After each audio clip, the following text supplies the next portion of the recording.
Okay, we're up to Voodoo Lounge. Indeed. And here's what the album looks like. Oh yeah, 1994 when this album came out. This came out July the 11th to be exact. And it was one of their best, I think one of the biggest albums of that year, 1994. They had a humongous tour that year. They really hit it hard with that tour. It went to #2 and it went double platinum. And it went #1 in the UK. And it went gold. It was recorded September the 3rd, November and through December of '93. Recorded in 4 different studios. We got Ron Wood's house, which I believe they started that. They started the recordings in his home, I think, in Ireland and Dublin. Windmill Lane and some overdubs, in A&M Studios, LA and New York City. This was the first album produced with Don Was. Now, Don Was also produced for John Mayer. He produced, that album, Sob Rock, I believe, and, a couple of other his albums. So he's on board, and this is the first record for them on Virgin Records. So they're on the Virgin label now, and they're going to have Don Was for the producer for the remaining of the albums here. Until, I think, Bigger Bang. I believe so. This is also the first album without Bill Wyman, because Bill Wyman, they had made, I think January of '93 was when they did the announcement, or they said that he's no longer with the band. So they brought along Daryl Jones, who wasn't officially a member because he was still kind of new with the band, and he was mostly playing with them on tour and being in the studio. But he wasn't technically really with the Stones quite yet. So like I mentioned, that they began recording this album somewhere in September of '93 in Windmill Lane Studios in Dublin. Or it could have been Ron Wood, I believe, his house that they started doing it. I don't know, whatever. The album name came from a stray cat that Keith Richards adopted in Barbados, or Barbados, whatever, how you pronounce it, whatever, and named it Voodoo in the lounge, I guess, to make it kind of cool, And then that is kind of a very interesting album cover. I do kind of like that album cover. So what do I think of this album? Let me just say this right now, that this is not this is not a ponderous album, you know what I mean, to ponder on lyrics or whatever, or to, or to be, it's not very sophisticated, or whatever, how you pronounce that word, sophisticated. I believe that's how you pronounce it, whatever. I do believe that this is actually a really strong. I definitely see that these songs are definitely very, very well constructed. I really like the hard edge production on this, and I love how the songs just end. They just end. I noticed on this album that all these songs almost just end. You know what I mean? There's none of this fade out, which I do love fade outs, but then again, I think just ending it makes it special, makes it more, I guess, more cohesive, or a little bit more, a little bit more introspective or something, whatever. I feel like I use that word a lot, introspective. Well, whatever. And by the way, this album is almost an hour long, is over an hour long. And, there's some songs that the Stones were recording, and, they kind of kept the tape rolling and stuff, and I heard some stuff about how they were, they kept on playing, and the tape still kept on going and stuff. So, but I think most of these songs, they definitely seem a little bit of that time, a little bit maybe even contemporary, put it mildly. But some of these songs are good. They're not bad. I mean, they're not really that great, but you know, whatever.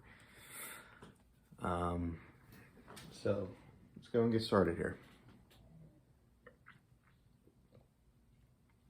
And by the way, I believe that there was a couple singles off this album, but they didn't do that well, unfortunately. Some of the songs, like this opening track here, "Love Is Strong." And once again, I'm doing these in two parts. So I broke it down to 7 tracks here to review, and then the next one will be 8 tracks. So this first one is called "Love Is Strong." It went to number 14 in the UK. Yeah, of course it did well over there. And Canada. It went number 2. And unfortunately here, it only went to number 91, so didn't do that well here. We start off here with Charlie's great pounding intro. I think Charlie really does well on this album. I definitely can tell. More than maybe Steel Wheels. But then again, Steel Wheels, he did pretty well on that one, I guess. This one's a nice, good old bluesy, medium tempo rocker here. "Love Is Strong." I love the harmonica, of course, that classic Mick Jagger harmonica here. Followed by maracas, Keith on electric, followed by acoustic, I believe, in the backing mix. And Ron Wood as well, of course, they're great. Got Daryl Jones here, making his first appearance. Got a couple of other people that were from, you know, some of the other albums, including Bernard Fowler and Ivan Neville. We also got Bobby Womack here. He's playing back, you know, he does the backing vocals. Chuck LaVille, once again, on the Woozler piano and Hammond organ. It is a good song. Yeah, it's a little bit routine-y, but, you know, it's pretty good. Love that hard edge, too. And it just ends. Great. And then the next one is called "You Got Me Rockin'." This is a good Stones classic rocker here. Great, we got Mick Jagger here on electric guitar.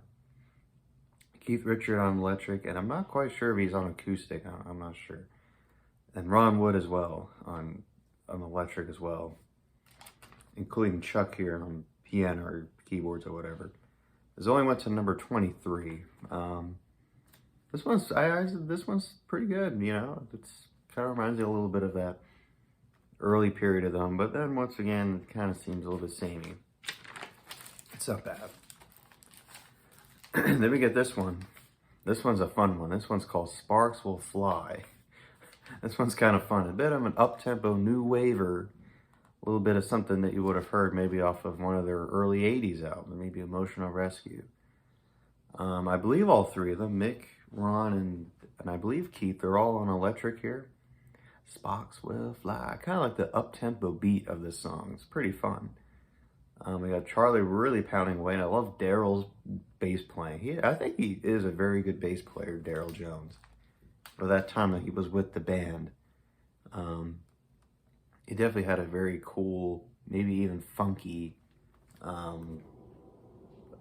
style playing bass. But yeah, "Sparks Will Fly." It's a fun song. And then we get the next one, and this one's a good old Keith. I love when he sings, he's got that soul in him. And it's a bit of a, I definitely got to say it, what I mean by contemporary is that this one sounds a little bit like that, a little bit something contemporary, and a little bit of the country tinge, if you will. And he sounds a little bit like the country stars of that time. You know, like Tim McGraw, or, you know, those folks, you know, or Randy Travis, those people. He sounds a lot like him. And I believe, I wrote down here, I'm not sure if I'm hearing Mick on here. I don't know if he was on this track. All right, so Keith here is, what a great, beautiful song, though. At least this song really does nail it well, even though it sounds a little bit like the country contemporary, you know, music of that time, you know, the mid-90s or whatever, early mid-90s, whatever. And he's playing acoustic here. Beautiful. We also got Ron here with that pedal steel, give it that really good country tinged feel. And Frankie Gavin, which he's a professional fiddle player and played with some other artists and stuff. He plays fiddle here, and he's freaking beautiful, man. I love it. It's a really nice swaying country song here. Country ballad.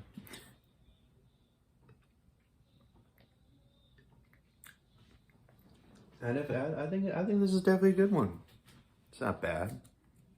Of course, Keith with that, with his Reziquit repeating phrase over and over again, you know, but I think it's still great.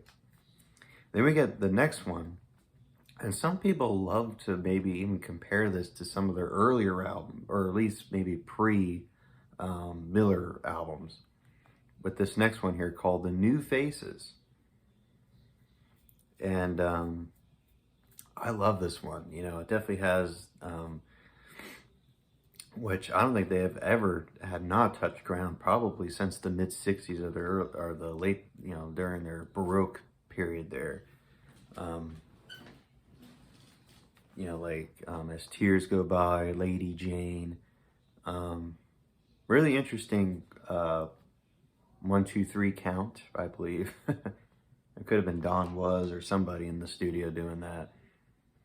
And what a great, beautiful harpsichord that's playing by Ivan Neville, I believe, or Ben Montench. I believe either one of them is playing that opening harpsichord. And I love Mick Jagger's beautiful vocals. Just reminds me of those songs that, you know, those beautiful Baroque ballads that he was doing, or that the Stones were doing in the mid 60s, you know. Keith Richards here on lead acoustic. Beautiful. And we got this, I believe he's French or German, Pierre Despout. I believe that's what his name is. I believe he's playing rhythm acoustic here. And no Ron. Ron's not here. No Daryl. Louis Jarman on shaker. And it's a nice one. I really like this one. Well, he's dragging you down. You know, it's just got that feel, you know, of what they were doing at that time of when they were doing those songs like Lady Jane, all that. Then we get the next one here, and this is a complete 180. And this definitely sounds like something that would have been out at that time with some of those bands. Mostly bands like U2 or something, or like, I don't know, Red Hot Chili Peppers maybe. I don't know. This one's called Moon Is Up. I really like the cool drumming effect here by Charlie. He's almost like using brush, you know, brush drumming basically. I don't know if he's using like trash cans or whatever. And then Mick Jagger's got that phasing vocal effect, which is kind of cool. And it's really, really interesting with that. Kind of cool. And percussion here done by him as well. Got Keith here on electric, and of course they're clinging on to that milky phase shifting as well. Of course, the phase shifters is still kind of, they still cling to that, and acoustic as well. I believe he's playing acoustic guitar here, Keith. Ron here, I believe he's here with that milky phase shifter as well. Ivan Neville here on organ, or Chuck Leavell. Vlakal Jamiz, I believe that's how you pronounce it, with the accordion. He was pretty well there. Lenny Castro, percussion.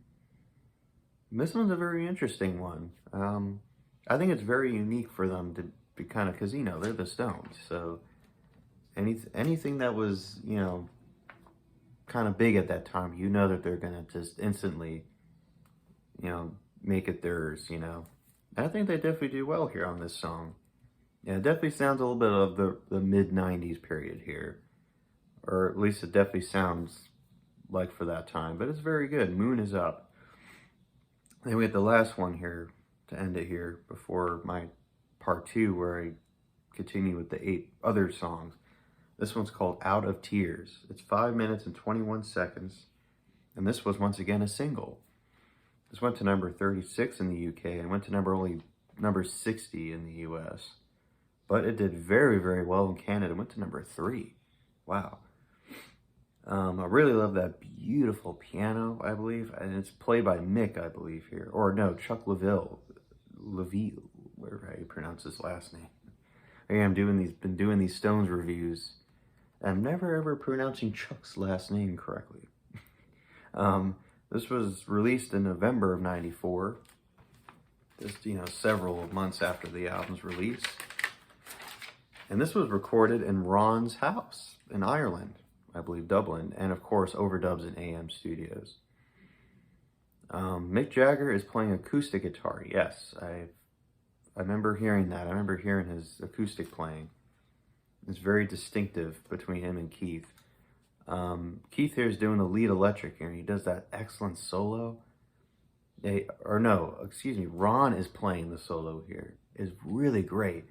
You know, he's playing rhythm electric, but he's playing that solo right at the 4-minute mark. This excellent, beautiful, just great. And then Ben Montench here on organ and Lenny Castro on percussion. Really great song. I mean, this is definitely one of the highlights of the album. I think this is definitely one of their strongest, if any strongest, of their recordings of the 90s. And of course onwards. You know, just beautiful. Mick Jagger, I'm out of tears, I'm out of tears, you know. But this is where I'm going to end it right here, out of tears.